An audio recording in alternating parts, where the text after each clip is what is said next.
یہ ہم سب اس میں غفلت میں ہیں، اور مردوں سے زیادہ عورتیں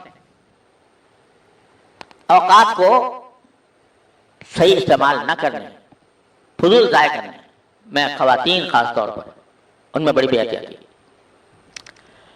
تو بھائی اپنا ایک نظام اوقات بناؤ،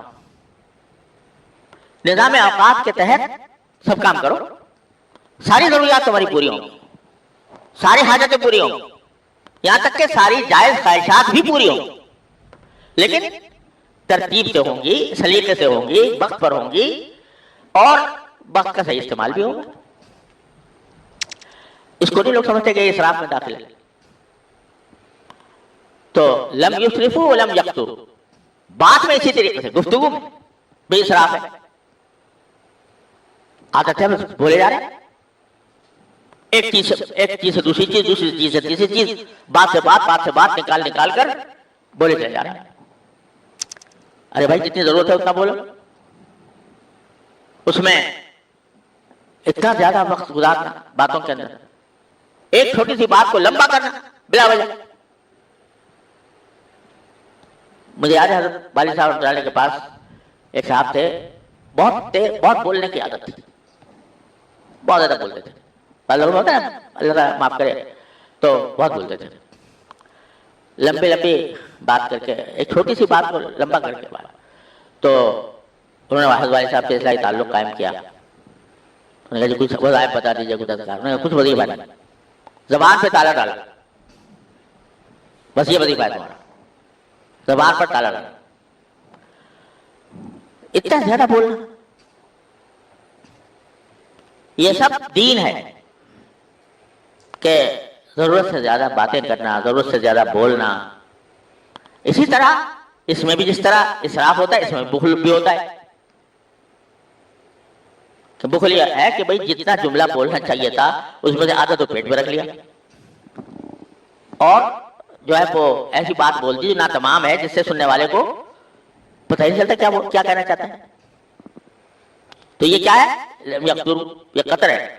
تو اس میں لوگوں کا بہت قصے ہیں کہ واقع جی وہ کہہ رہا ہے، تو ایسی بات ناتمام بولتے تھے۔ ارے بھائی پوری بات کر دے، حضرت پھر اس پر ڈانٹتے بھی تھے لوگوں کو کہ بات پوری کرو۔ یہ بخل ہے کہ آدمی جہاں جتنا بولنا چاہیے اتنا بولا ہی نہیں، اور سننے والا جو ہے وہ بیچارہ پریشان ہے کہ کیا کہنا چاہ رہا ہے۔ تو جس طرح بخل منع ہے اسی طرح اسراف منع ہے۔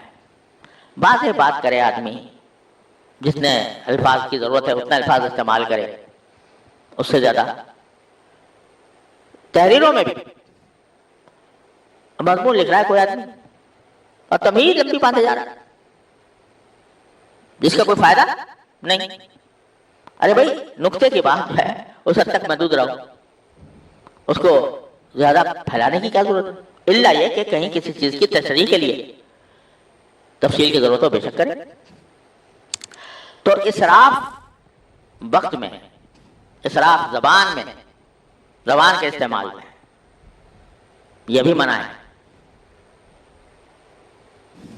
جب کوئی شخص اصلاح کے لیے جاتا تھا تو حضرات مانا زکریا صاحب، کوئی نیند آ رہی ہے آپ کو؟ جی اچھا۔ تو جو جاتا تھا تو اس سے کچھ مجاہدے کرائے جاتے تھے، اس میں قلت طعام، قلت منع، قلت کلام اور قلت اختلاط مع الانام، یعنی کھانا بھی کم کھاؤ۔ کم کھانے کا معنی یہ حضرت ہمارے فرما دیتے ہیں، حضرت حکیم الامہ حضرت صلی اللہ علیہ وسلم کہ اتنا کافی ہے کہ جب آدمی کھانا کھا رہا ہے تو ایک مرحلہ ایسا آتا ہے جب آدمی کے دل میں کشمکش ہوتی ہے اور کھاؤں یا نہ کھاؤں، بس ماں چھوڑ دے، اتنا کافی۔ قلت طعام، قلت کلام، بات کم کرنا، یعنی ضرورت کے مطابق بات کرے، خامخواہ بلا وجہ پھیلائے نہیں اس کو ضرورت سے زیادہ۔ اور میں جتنا صحت کے لیے ضروری ہے 6 گھنٹے یا 8 گھنٹے جو کچھ بھی ہے اس میں کمی کرنے کی ضرورت نہیں آج کل، لیکن اس سے زیادہ سونا اس کی قلت۔ اور قلت اختلاط مع الانام، لوگوں کے ساتھ بہت زیادہ ملنا جلنا، پبلک ریلیشننگ، جی اب فن ہے اور بہت بڑا فن ہے. تو بھائی جتنے کی ضرورت ہے ان سے تعلق قائم کر کو، اپنے رشتے دار ہیں، عزیز ہیں، ان کے ساتھ صلہ رحمی کرنی ہے، ان کے حقوق ادا کرنے ہیں، اپنے دوست احباب ہیں، استاد ہیں، شیخ ہیں، ٹھیک ہے. لیکن آدمی چاہ رہا ہے کہ میرے تعلقات میں اور اضافہ. وہ اضافہ اس لیے ہوتا ہے تاکہ دنیاوی فوائد حاصل ہو. تو یہ اختلاط مال انام، اس کو بھی کم کرنا پڑتا ہے. سب چیزیں اسراف میں داخل ہیں. تعلقات کی کثرت یہ تعلق مع اللہ میں رکاوٹ بن جاتی ہے. اللہ بچائے، رکاوٹ بن جاتی ہے. اب چونکہ تعلقات بہت زیادہ ہیں، اب ہر ایک آدمی سے کوئی بات سنی ہے، ہر ایک آدمی سے کچھ بیٹھے ہیں اس کے پاس، اس کے تاثرات، اس کے نظریات، اس کے افکار وہ ہمارے ذہن پر آ رہے ہیں. تو نتیجہ یہ کہ جو تعلق ہونا چاہیے تھا اللہ تبارک و تعالیٰ سے، وہ مخلوق کے ساتھ بٹ گیا.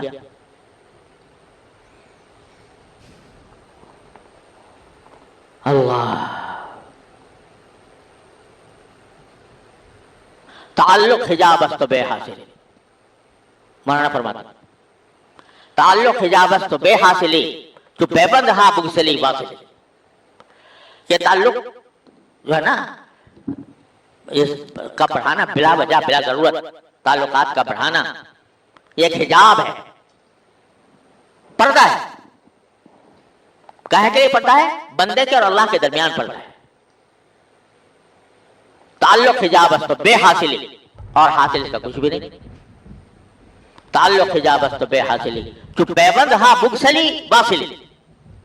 جب یہ تعلقات کو تم ایک مرتبہ کم کر دو گے، اس کو گھٹا دو گے، تو پھر اس تمہارا اللہ تک اللہ تعالیٰ تک پہنچ ہو جائے گی. جو پیوند ہاں بگسلی واصل، اس وقت واصل بن جاؤ گے اللہ سے ملنے والے. تو یہ سارے اسراف کے مختلف پہلو ہیں جن کو ہمیں سوچنا چاہیے. اسی طرح نگاہ جو ہے یہ بھی اللہ تعالیٰ کی نعمت ہے.